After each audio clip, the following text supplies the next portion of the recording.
하나님의 말씀 창세기 1장 14절부터 19절 말씀 제가 봉독을 해드리겠습니다. 하나님의 말씀 창세기 1장 14절부터 19절 말씀입니다. 제가 봉독을 해드리겠습니다.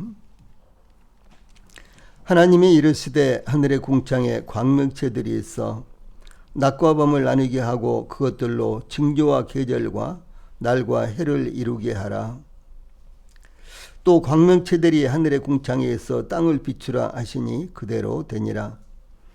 하나님이 두 큰 광명체를 만드사 큰 광명체로 낮을 주관하게 하시고 작은 광명체로 밤을 주관하게 하시며 또 별들을 만드시고 하나님이 그것들을 하늘의 궁창에 두어 땅을 비추게 하시며 낮과 밤을 주관하게 하시고 빛과 어둠을 나누게 하시니 하나님이 보시기에 좋았더라. 저녁이 되고 아침이 되니 이는 넷째 날이니라. 아멘. 19절 말씀까지 봉독을 해드렸습니다. 지금 봉독해 드린 창세기 1장 14절로 19절 말씀을 통해서 오늘 저녁에는 넷째 날 두 광명의 창조, 넷째 날 두 광명의 창조, 이런 주제로 말씀을 전해드리겠습니다. 하나님의 창조 사역은 전반기 3일과 후반기 3일로 분류되는데 전반기 3일 동안은 예비 기간으로 창조물의 원리와 생성을 위해 필요한 환경을 창조하시는 기간이었습니다. 후반기 3일은 전반기에 창조하신 그릇들에 채우시고 담으시는 창조를 실행하신 기간이었습니다. 첫째 날 하나님은 빛을 창조하시고 빛과 어둠을 나누셨습니다. 넷째 날 하나님은 빛을 발산하는 태양과 빛을 반사하는 달을 만드셨으며 하늘의 모든 별들도 해와 달과 같은 구조를 이루고 있습니다. 둘째 날 하나님은 궁창을 만드시고 궁창 위의 물과 궁창 아래의 물로 나누셨는데 다섯째 날 하나님은 하늘의 궁창에 새들이 날게 하시고 바다에는 물에서 사는 짐승들과 물고기들을 창조하셨습니다. 셋째 날 하나님은 땅과 바다를 창조하시고 땅에는 각종 식물이 나게 하셨는데 여섯째 날 하나님은 식물을 먹으며 육지에서 살아갈 짐승과 인간을 창조하신 것이 나타나고 있습니다. 이것은 하나님의 창조의 순서로서 3일 동안은 하나님께서 예배하시고 3일 동안은 하나님께서 채우시는 일을 하신 것입니다.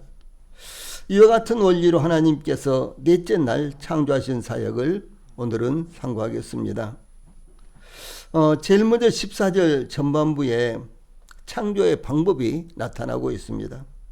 하나님은 무엇을 어떻게 창조하셨을까? 그런 말씀입니다.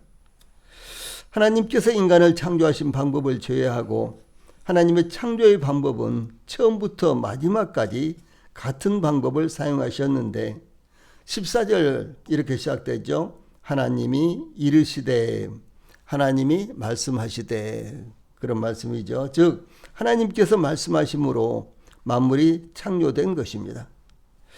하나님이 이르시되는 6일간의 창조 기사에서 10번이나 반복해서 사용되신 말씀으로 하나님의 말씀은 창조력이 있는 능력의 말씀인 것입니다. 하나님의 말씀은 절대 공허하지 않습니다. 저희들은 말을 해도 공허한 말이 너무너무 많지요. 약속을 해도 심지어 공허한 약속들이 너무너무 많습니다. 그래서 사람의 말은 믿을 수가 없고 사람의 약속도 정말로 완전하게 믿을 수 있는 말이 그렇게 많지를 않습니다. 이 선지자들은 하나님의 말씀에 대해서 이사야서 55장 11절에 내 입에서 나가는 말도 이와 같이 헛되이 내게로 돌아오지 아니하고 나의 기뻐하는 뜻을 이루며 내가 보낸 일에 형통하리라 라고 하나님의 말씀을 이렇게 전했습니다. 또 뿐만 아니라 예레미야 23장 29절에서는 여호와의 말씀이니라 내 말이 불같지 아니하냐 바위를 쳐서 부스러뜨리는 방망이 같지 아니하냐 이렇게 증거하고 있습니다. 또한 주 예수님께서는 요한복음 6장 63절에 살리는 것은 영이니 육은 무익하니라. 내가 너희에게 이른 말이 영이요 생명이라 이렇게 말씀하셨습니다. 우리가 잘 알고 있는 히브리서 기자도 히브리서 4장 12절에서 하나님의 말씀은 살아있고 활력이 있어 좌우의 날선 어떤 검보다도 예리하여 혼과 영과 및 관절과 골수를 찔러 쪼개기까지 하며 또 마음의 생각과 뜻을 판단하나니라고 증거하고 있습니다. 그러므로 시편 기자는 시편 33절 6절로 9절에서 여호와의 말씀으로 하늘이 지음이 되었으며 그 만상을 모든 것들을 그의 입 기운으로 이루었도다. 또 9절에 그가 말씀하심에 이루어졌으며 명령하심에 경고히 솟도다 라고 시편 33편 6절과 9절에 이렇게 증거하고 있습니다.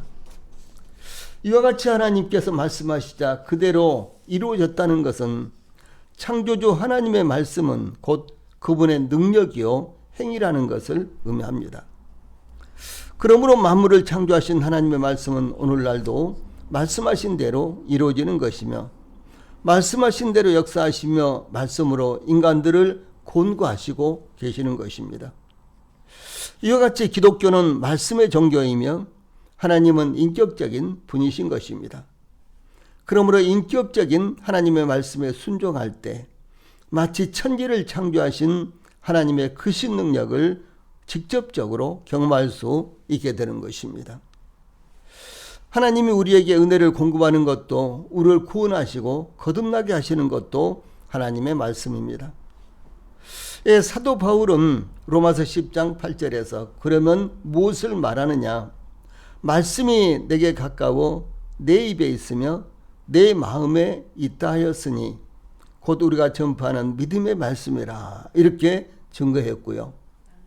또 로마서 10장 17절에서는 그러므로 믿음은 들음에서 나며 들음은 그리스도의 말씀으로 말미암았느니라 이렇게 증거하고 있습니다. 이와 같이 말씀의 역할, 말씀의 능력, 이 말씀의 능력, 말씀의 역할이 기독교의 핵심이며 또 저희들이 믿고 의지하는 핵심이 된다라고 하는 사실입니다. 이와 같이 하나님의 말씀이 우리에게 채워질 때 우리는 혼돈하고 공허한 인생과 삶에서 벗어나 인생과 삶의 보람을 찾으며 인생의 참된 의미와 목적을 깨닫게 될 것입니다. 그러므로 시편 기자는 시편 119편 103절에서 주의 말씀의 맛이 내게 어찌 그리 단지요 내 입에 꿀보다 더 단이다 이렇게 고백하였으며 또 시편 119편 105절에서는 주의 말씀은 내 발의 등이요 내 길의 빛이니이다 이렇게 증거하였습니다. 그러므로 하나님의 말씀의 중요성을 깊이 깨닫고 하나님의 말씀을 따라 순종함으로 하나님의 창조의 능력을 경험하시기 바랍니다. 하나님의 말씀은 우리의 길에 빛이 되시며 우리 발에 등이 되셔서 우리의 가는 길을 밝혀주시고 지켜주시며 인도해 주시는 것입니다. 다시 말한다면 저희들이 나아갈 방향과 저희들이 어떻게 해야 될지 모를 때 저희들이 하나님의 말씀을 상고하면은 하나님의 말씀에 그와 같은 문제의 해답이 그대로 나타난다라고 하는 사실입니다. 다음에 14절과 15절에는 하나님의 창조 명령이 나타나고 있습니다. 그래서 하나님은 창조하실 때 명령으로 창조하셨다라고 하는 사실입니다. 실제로 하나님이 창조하실 때 그 대상은 아무것도 없었습니다.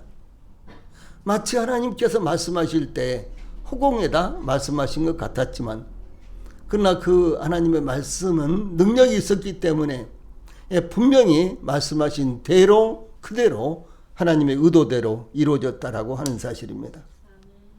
창조의 넷째 날 하나님께서 14절 15절 하나님이 이르시되 하늘의 궁창에 광명체들이 있어 낮과 밤을 나누게 하고 그것들로 징조와 계절과 날과 해를 이루게 하라.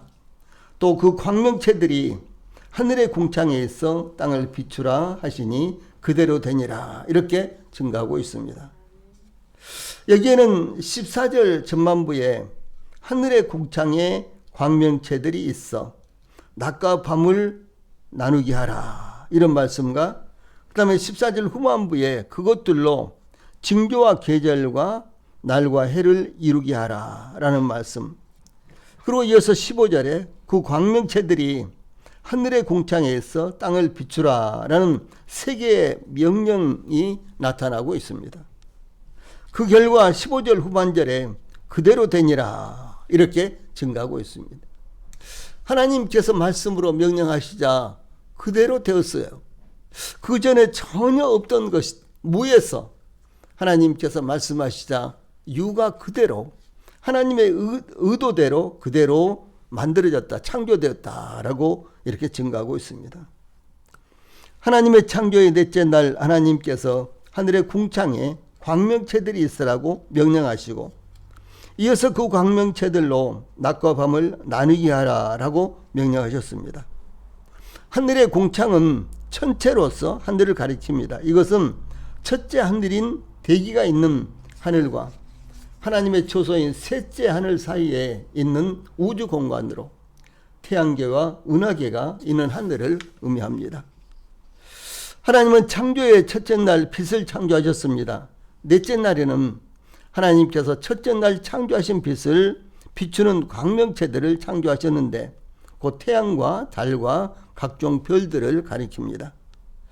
하늘의 별들은 그 수를 셀 수도 없는데 하나님께서 창조하신 광명체는 태양처럼 빛을 발산하는 것도 있고 달처럼 빛을 반사만 하는 것도 있습니다. 예, 심지어 우주 공간에는 수많은 가스로 된 이 가스별들도 있는데 어떤 가스별은 빛을 통과하기 때문에 우리 눈으로는 볼 수도 없다고 합니다. 그야말로 태양계만큼만 아주 엄청나게 그 크기를 상상도 할 수 없는 그런 별이 있는데 과학자들 말로는요. 그런데 가스별이라는 거예요. 근데 그 가스별은 빛을 이렇게 통과하기 때문에 우리 눈에 보이지를 않는답니다. 그런 별들도 있대요. 그러니까 이 우주의 크기뿐만 아니라 우주의 신비라는 건 저희들이 이루 상상도 할 수 없는 이와 같은 창조물입니다. 시편 기자는 147편 4절에서 그가 여호와께서 별들의 수요를 세시고 그것들을 다 이름대로 부르시는도다 라고 이렇게 증가하고 있습니다. 과연 별들은 몇 개나 될까요? 별이 몇 개나 될까요? 제가 그전에 재밌는 이야기 해드렸죠. 지금으로부터 100년 전만 해도요. 별들의 수를요. 어떤 천문학자는 1004개다. 어떤 천문학자는 아니야. 내가 세보니까 1005개였어. 그러면서 마구 싸웠다고요. 예, 그런 이야기 해드렸죠. 실제로 있었던 이야기입니다. 지금 저희들이 그런 이야기를 이렇게 되돌려 봤을 때요. 얼마나 우스꽝스럽습니까? 참 이야기도 안 되는 거죠. 그런데 그 당시에는 무슨 매연도 없었고 그렇죠. 스모그도 없었고 이런 세상이었는데 아주 맑은 그런 밤에 아주 맑은 밤에 사막이라든가요. 이런 데 가면은 이 바람이 불지 않은 날은 정말 맑습니다. 그래서 별들이 마치 막 뚝뚝뚝뚝뚝 떨어지는 것처럼 그렇게 하늘의 별들이 아주 가까이 보입니다. 심지어 호주라든가 뉴질랜드만 가도 하늘이 얼마나 가까운지 이 손에 잡힐 것 같이 그렇게 보여요. 근데 그런 이제 지역에서 전기불이 없는 그 밤에 하늘의 별들을 보면은 정말 저희들이 어렸을 때 봤던 그런 별들 있잖아요. 그런 별들 그리고 그 은하수가 그냥 쫙 이렇게 가로질러 있는 하늘을 가로질러 있는 그 같은 모습들 그런 것을 지금도 똑같이 볼 수가 있습니다. 그런 하늘을 보면서 밤새도록 세보는 거죠. 별 하나, 별 둘, 세 개, 네 개 이렇게 세보죠. 그런데 어떤 천문학자는 그 별이 1004개로 이렇게 세졌고요. 또 어떤 천문학자는 아무리 세봐도 1005개고 그래가지고 서로 다퉜답니다. 참 재밌는 일이죠. 그런데 2002년 여름 호주 시드니에서 열린 국제천문연맹 총회에서 현재 우주에 존재하는 별의 총수와 총수요와 더불어 앞으로 별들이 점점 사라져 우주는 언젠가는 암흑의 천지가 될 것이라는 연구 보고서가 나왔습니다. 하늘에 수도 없이 많은 그 별들이 앞으로 점점 사라져서요, 나중에는 별이 하나도 없는 그런 때가 올 것이다라고 학자들이 그렇게 이야기를 한 거예요. 물론 이 모든 것들은 추정입니다. 심지어 태양도 앞으로 50억 년이 지나면은 사라져버린다라고 이렇게 이야기합니다. 다 소모가 돼가지고, 전소가 돼가지고 앞으로 50억 년이 지나면은 태양도 사라질 것이다라고 이렇게 학자들은 주장을 하고 있습니다. 예, 그런데 이 호주 국립대학의 천문학자들은 우주에는 40만 개에 가까운 은하들이 있다 이렇게 주장을 했어요. 우리의 은하는요, 우리가 지금 우리 태양계가 있는 은하를 가리켜서 우리 은하라고 그럽니다. 우리 은하. 그리고 이제 우리 은하 바로 옆에가 안드로메다라는 이와 같은 은하인데, 그 안드로메다의 그런 은하의 우리 은하는요, 절반밖에 안 되는 아주 작은 은하입니다. 근데 그 중에 이제 태양계는 우리 은하의 한 구탱이에 있는데 그야말로 아주 적은 이와 같은 부분입니다. 자, 그렇다면 우리 은하만 해도요, 이것이 얼마나 크겠습니까? 이것은 상상이 안 되는 것이죠. 예, 저희들로 상상은요, 전혀 할 수가 없는 이와 같은 것입니다. 예, 그런데 이와 같이 천문학자들은 우주에 약 40만 개에 가까운 은하들이 있고요. 별의 총수는 7 곱하기 10의 22승, 그러니까 7에다가 0을요 22개를 붙인 거. 그러면 22개를 붙인 거 우리는 이제 거기까지 세지 못하죠. 예. 이제 그것이 별의 총수라고 이렇게 발표했습니다. 그래서 이것은 이제 7조 곱하기 100억 개에 해당되는데 그냥 숫자적으로 그렇게 하는 거예요. 예. 저희들이 셀 수 있는 그와 같은 수는 아닙니다. 7조 곱하기 100억 개에 해당되는데 이 수는 지구상에 있는 모든 해변과 사막에 있는 모래 알갱이의 모래수보다도요, 약 10배나 많은 것이라고 합니다. 근데 지구상에 있는 모든 모래, 바닷가라든가 뭐 사막이라든가 이런 모래보다도 모래의 숫자보다도 무려 10배가 많은 것이 저 우주에 있는 별의 수요다라고 이렇게 밝히고 있는 거예요. 예, 그런데 드라이버라는 이와 같은 박사는 우주에는 이보다 훨씬 더 많은 별이 있을 수 있지만 이 숫자는 현대의 만원경으로 볼 수 있는 범위 내의 별의 총수라고 이렇게 말했습니다. 그러므로 지금 만원경으로 볼 수 없는 이와 같은 별들까지 한다면요, 그야말로 무한대일 수 있다라고 이렇게 말할 수가 있는 것입니다. 그래서 우주는 너무 크기 때문에 우주의 저편에서 나온 빛은 아직 우리에게 도달하지도 못했을 수도 있다라고 하는 사실입니다.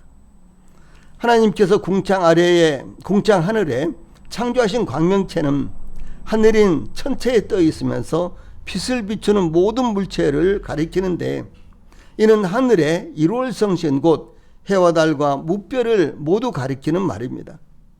예, 그러므로 히브리서 원문에도 광명체들이라는 단어로 단수형이 아니라 복수형으로 사용되었습니다.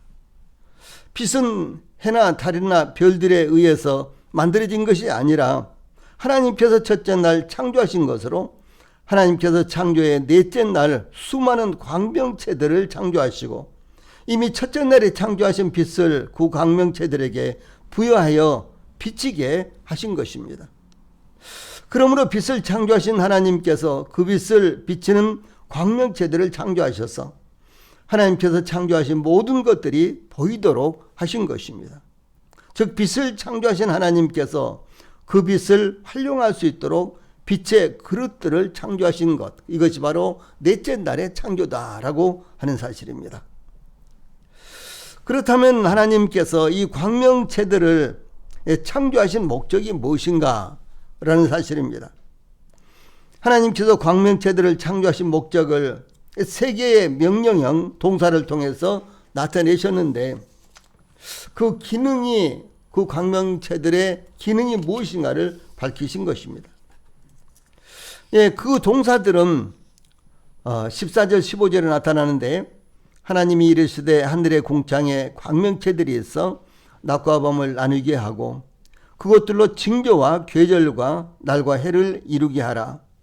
또 그 광명체들이 하늘의 궁창에 있어 땅을 비추라 하시니 그대로 되니라 라고 첫째로는 14절 전반부에 낮과 밤을 나누게 하라 라는 말씀이고 두 번째로는 14절 후반부에 그것들로 징조와 계절과 날과 해를 이루게 하라 라는 것이며 세 번째로는 땅을 비추라 라는 것입니다.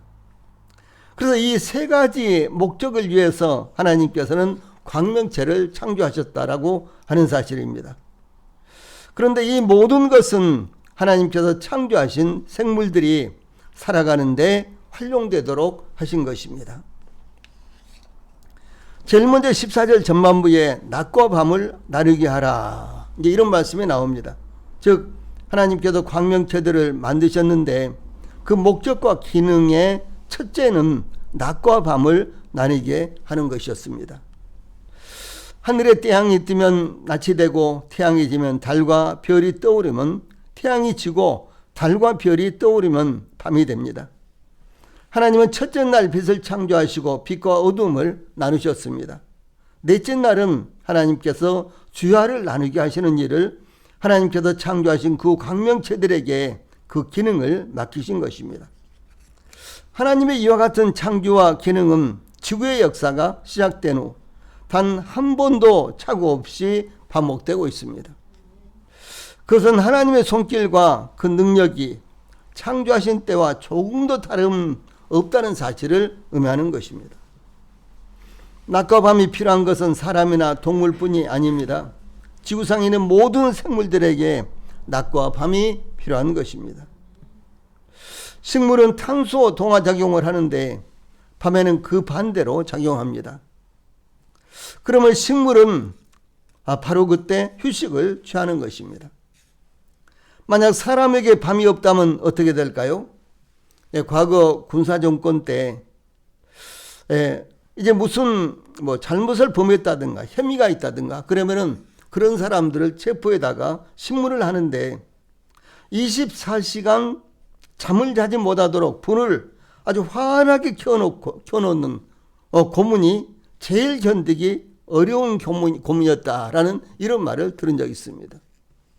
24시간 불을 아주 평균 이상으로 환하게 켜놓고 잠을 못 자게 하는 거예요. 그리고 잠을 잘 수가 없는 거예요. 그 불빛 때문에요. 이것이 가장 큰 고문이었다라는 이와 같은 어떤 사람의 말을 들은 적이 있습니다. 이와 같이 사람뿐만 아니라 모든 생물들에게는 낮이 필요하지만 밤도 절대적으로 필요하다라고 하는 것입니다. 그러므로 우리 성도님들도 하나님께서 낮을 주셔서 낮에 일하게 하시고 또 밤도 주셔서 하나님께서 저희들에게 편히 쉬고 잠도 자게 하셨다라는 사실에 대해서요 감사할 수가 있어야 되는 것입니다. 두 번째로 14절 후반절에는 그것들로 그 광명체들로 징조와 계절과 날과 해를 이루게 하라 라고 이렇게 명령을 하셨습니다. 하나님께서 궁창의 하늘에 창조하신 광명체들의 목적과 기능은 징조와 사계절과 날과 해를 이루게 하는 것이었습니다. 이와 같은 기능은 지구상에 있는 모든 생물이 생성하는데 절대적으로 필요한 것입니다. 히브리어 본문은 광명체들로 여기 우리말 성경에는요 그것들로 징조와 계절과 날과 해를 이루게 하라 이렇게 되어 있는데 이 구약 성경은 히브리어로 그렇게 기록되어 있죠. 그래서 히브리어 본문에서는 징조를 위하여 계절을 위하여 일자와 연한을 위하여 이렇게 세 번이나 위하여라는 말이 들어갔습니다. 그리고 이것은 그 기능을 증가하고 있는 것입니다. 그러므로 징조와 계절과 일자와 연한을 위해서 광명체들을 창조하셨다라고 하는 사실이 나타나고 있는 것입니다. 여기 제일 먼저 징조는 자연적이거나 혹은 어떤 사건을 통해서 나타나는 표징으로 미리 보이는 조짐을 가리키는데 이런 대체적으로 초자연적인 현상으로 나타나기 때문에 이적 이렇게도 성경이 번역이 됐습니다. 즉 천체의 변화를 통해서 나타나는 미래의 사건에 대한 어떤 조짐을 의미하는 것입니다. 성경에는 천체의 어떤 움직임을 통해 미리 어떤 징조들이 나타나고 있는 것을 기록하고 있습니다.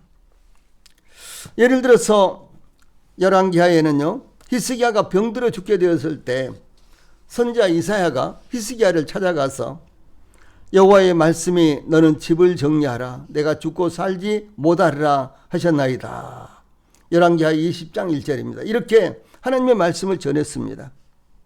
그때 히스기야는 낮을 벽으로 향하고요, 여호와께 이제 뭐라고 기도했는 거는 여호와께 구하오니 내가 진실과 전심으로 주 앞에 행하며 주께서 보시기에 선하게 행한 것을 기억하옵소서라고 기도하면서요 심히 통곡을 했습니다. 히스기야는 선한 왕이었습니다. 성군이었어요. 그런데 히스기야가요 내가 죽고 살지 못하리라고 하는 선지자 이사야를 통한 하나님의 말씀을 받았을 때는 그에게 후사가 없었어요. 예, 히스기야를 이을 왕자가 없었습니다. 그래서 히스기야는 그때 하나님 앞에 이렇게 간절히 통곡하면서 기도를 했습니다. 그런데 하나님께서 그 기도를 들으시고요, 히스기야에게 후사를 주셨는데 그 사람이 바로 므낫세입니다. 물론 므낫세는 유다의 역대 모든 왕들 가운데 가장 악한 왕이었습니다. 예, 그래서 이제 히스기야가 그 말을 듣자마자 낮을 벽으로 향하고 이 통곡하면서 기도했는데 선지자 이사야가 그 말씀을 히스기야에게 전하고 집으로 돌아가는데 집으로 돌아가고 있는데 하나님께서 이렇게 말씀하셨어요. 너는 돌아가서 내 백성의 주권자 히스기야에게 이르기를 왕의 조상 다윗의 하나님 여호와의 말씀이 내가 내 기도를 들었고 내 눈물을 보았노라. 내가 너를 낫게 하리니 내가 3일 만에 여호와의 성전에 올라가겠고 내가 내 날에 15년을 더할 것이며 내가 너와 이 성을 아수르 왕의 손에서 구원하고 내가 나를 위하고 또 내 종 다윗을 위함으로 이 성을 보호하리라 하였다라. 이렇게 말씀을 하셨습니다. 또한 선지자 이사야는 히스기야에게 여호와께서 하신 말씀을 응하게 하실 일에 대하여 여호와께로부터 왕에게 한 징표가 이 말이이다. 해 그림자가 10도를 나아갈 것이니까 혹 10도를 물러갈 것이니까 이렇게 물었습니다. 하나님께서 이제 이렇게 히스기야가 죽지 않고 15년을 더 살 것이며 그리고 아수르 왕이 예루살렘을 함락하지 못할 것이다. 내가 지키겠다. 하나님께서 이렇게 말씀하셨는데 하나님의 말씀이 그대로 말씀하신 대로 이루어지기 위해서 하나의 징조를 보여주겠다. 그런데 그 징조로서 해 그림자가 이제 아하스 왕이 이제 만든 해시계가 있었는데 해 그림자가 앞으로 10도를 나가게 할까요? 아니면 뒤로 10도를 물러가게 할까요? 이제 이렇게 히스기야 왕에게 선지자 이사야가 물었습니다. 예, 그때 이제 히스기야는 그림자가 10도를 나아가기는 쉬우니 그리 할 것이 아니라 10도가 뒤로 물러갈 것이니다. 이렇게 대답을 했습니다. 사실은 10도가 앞으로 더 나아가는 것이나 10도가 뒤로 물러가는 것이나 사실은 이것은 하나님의 그 역사가 아니면 이루어질 수 없는 일입니다. 어떻게 해 그림자가 10도를 띄어서 나갈 수가 있겠습니까? 안 되겠죠. 이것은 해 그림자가 10도를 물러가는 것이나 다름없이 똑같이 정말 하나님의 역사가 아니면 이루어질 수가 없는 것입니다. 그런데 히스기야는 십도가 앞으로 나가는 것은 쉬울 것 같으니까 십도가 물러가게 해주십시오라고 이렇게 징표를 요구했어요. 예, 그때 이제 이렇게 히스기야가 간구를 하자 하나님께서 아스의 해시계 위에 나갔던 해 그림자를 10도 뒤로 물러가게 하셨더라라고 이렇게 증가하고 있습니다. 이와 같이 천체를 통해서 하나님께서 어떤 징조를 나타내신다라고 하는 사실입니다. 오늘 마태복음 2장에서 동방박사들이 예루살렘에 이르러서 마태복음 2장 2절에 유대인의 왕으로 나신 이가 어디 계시냐? 우리가 동방에서 그의 별을 보고 그에게 경배하러 왔노라 라고 말하자 헤로드 왕과 예루살렘이 듣고 소동하였다라는 말씀을 듣습니다. 여기에 동방에서부터 이제 동방 박사들을 예루살렘까지 그리고 나중에는 이제 베들레헴까지 인도했던 그 별은 유대인의 왕으로 태어나실 이에 대한 징조였습니다. 또 뿐만 아니라 대환란 때는 누가복음 21장 25절 26절에 보면요. 대환란이 끝나갈 무렵 1월 성신에는 징조가 있겠고 땅에서는 민족들이 바다와 파도의 성난 소리로 인하여 혼란한 중에 곤고하리라. 사람들이 세상에 임할 일을 생각하고 무수함으로 기절하리니 이는 하늘의 권능들이 흔들리겠습니다 라고 이렇게 증거했습니다. 여기에 이 징조는 아주 많은 일이 나타납니다. 1월 성신이라든가 민족들이 바다와 파도의 성난 소리에 인하여 혼란 중에 공고한다든가 또 뿐만 아니라 이제 사람들이 미래의 일을 생각하고 기절한다든가 그리고 하늘의 권능들이 흔들린다든가 이와 같은 많은 징조들이 여기에 납니다. 그런데 바로 그때에 사람들이 인자가 구름을 타고 능력과 큰 영광으로 오는 것을 보리라. 누가복음 21장 27절 말씀입니다. 이렇게 증가하고 있습니다. 그 다음에 또 하늘의 궁창에 이 광명체들은 사계절을 이루는데 그 목적이 있습니다. 이 사계절은 계절의 순환에 따라 반복되는 전환의 시기를 가리킵니다. 예, 그러므로 이 자연의 현상인 한 해의 4계절 즉 춘하 추동이 만들어졌으며 새들의 이주의 시기, 축제의 절기 이런 것들이 반복적으로 돌아오는 것입니다. 참 신기하지 않습니까? 우이천에 원앙이라든가 그리고 오리가 얼마나 많이 겨울에는 있습니까? 그런데 어느 날 모두 다 북쪽으로 날아가 버리고 아주 국소수 그냥 텃새가 되어서 살고 있는 국소수의 새들만 남아 있습니다. 이렇게 새들이 움직이는 절기를 만드시는 것도요 하나님이세요. 우리나라도 이와 같이 철새들이 상당수가 오기도 하고 가기도 합니다만은 저 중동 지역이라든가 이런 지역엔요 그야말로 하늘을 덮을 정도로 겨울이면 이 철새들이 그 따뜻한 곳으로 날아옵니다. 예, 그쪽의 바다에는 아주 먹을 것이 굉장히 풍부합니다. 왜냐하면 중동 사람들은 새우라든가 조개라든가 오징어라든가 이런 건 전혀 먹지 않거든요. 그러니까 대단히 아주 풍성합니다. 또 날씨도 이제 1년 내내 좋고 따뜻하고요. 그 다음에 이제 갯벌도 우리나라보다도 더 아주 넓고 기녀 같은 갯벌들도 많이 있습니다. 예, 그렇기 때문에 철새들이 그곳에 몰려드는데 이제 겨울이 되고 그리고 봄이 되기까지는요 이 하늘을 덮을 정도로 그리고 바다를 덮을 정도로 철새들이 정말 헤아릴 수 없이 이렇게 많이 몰려듭니다. 그런데 이 같은 철새들의 시기를 정하신 것도 하나님이시다라고 하는 사실이죠. 지구는 태양을 1년에 한 바퀴씩 타원형으로 공전하고 있습니다. 그러면서 지구에는 사계절이 만들어지는 것입니다.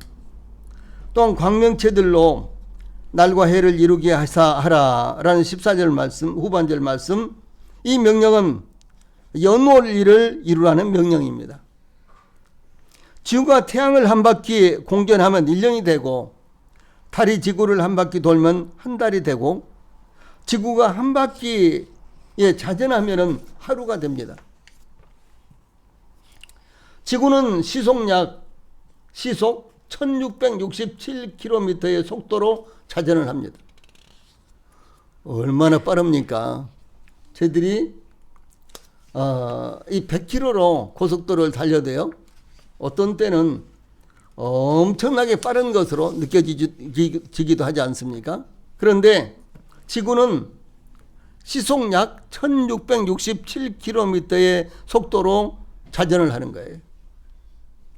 그런가 하면 초속이에요. 약 29.8km, 약 30km 속도로 태양의 주위를 돌고 있는 것입니다. 초속 똑딱하면 30km 가는 거예요. 지구가요. 그렇게 해서 태양의 주위를 돌고 있는 것입니다. 만약 이 지구가 자전하는 소리라든가 공전하는 소리를 우리가 들을 수 있다면요, 우리 인간들은 살 수가 없습니다. 근데 그런 큰 소리는 우리 인간의 귀가요, 가장 작은 소리와 그 이상의 소리를 들을 수가 없도록 우리 인간이 구조가 되어 있기 때문에 우리는 그것을 듣지 못하는 것입니다. 만약 이렇게 빨리 지구가 이 거대한 땅덩어리가 초속 30km로 이렇게 달리는 소리를요, 우리가 들을 수 있다면 이것은 정말요, 우리가 살 수 없을 것입니다. 그런데 하나님께서 아주 신기하게도 이 모든 것들을 조절을 하신 것입니다. 이 북극성 있잖아요. 북두칠성이 있고 그리고 북극성이 있죠. 항상 이쪽 북쪽에 북극성과 북두칠성은 보입니다. 1년 내내 보이는 것이 북두칠성과 북극성이에요. 그런데 이 북극성에서 반짝이는 빛은 지구까지 오는데요, 약 430광년이 걸립니다. 빛이 1초에 30만 킬로미터를 갑니다. 빛이 1초에. 그런데 430광년이면은 도대체 이것은요, 셀 수가 없습니다. 그렇게 멀리 있는데, 그렇게, 이제 오래 걸리는 것입니다. 그래서 우리가 밤하늘에 보는 북극성의 빛은 사실상, 지금 우리가 본다면요, 그것은 사실상 조선시대에 임진왜란 때쯤 그 북극성에서 반짝하는 빛을 우리가 지금 보는 거예요. 지금 반짝하는 걸 우리가 보는 것이 아니고 조선시대 임진왜란 때쯤, 지금으로부터 약 430년에서 450년 전에 반짝했던 것을 우리가 지금 보는 셈입니다. 이와 같이 천체의 운행은 하나님께서 광명체들을 창조하심으로 이루어졌으며 시작되어서 지금까지 단 한 번도 틀어지지 않고 계속되고 있는 중입니다. 노아의 홍수 후에 하나님께서 창세기 8장 22절에 땅이 있을 동안에는 심음과 거둠과 추위와 더위와 여름과 겨울과 낮과 밤이 쉬지 아니하리라, 이렇게 약속하신 대로요, 그것이 그대로 이루어지고 있는 것입니다. 여기에는 한 주간이라는 단위가 나타나지 않습니다. 그런데 한 주를 결정하는 것은 하나님께서 엿새 동안 천지와 세상을 창조하시고 제7째 되는 날에 안식하셨죠. 그래서 소위 일주일, 7일 일주일이 결정되는 것입니다. 이것을 다른 식으로 바꾸려고요, 이제 교회사 가운데 많은 사람들이 시도를 했습니다. 5일 일주일, 8일 일주일, 열흘 일주일요, 이렇게 이것을, 이 주기를 이렇게 바꾸려고요, 엄청나게 시도를 했습니다. 그런데 이 성경에 기록되어 있는 이와 같은 원리, 이것을 따라서 일주일 7일이 변하지 않고 지금까지 그대로 운영되는 것입니다. 그래서 한 주간은 하나님의 창조 사역에 나타난 기간을 주기로 만들어진 것입니다. 세 번째로 15절에 땅을 비추라 라는 말씀이 나옵니다.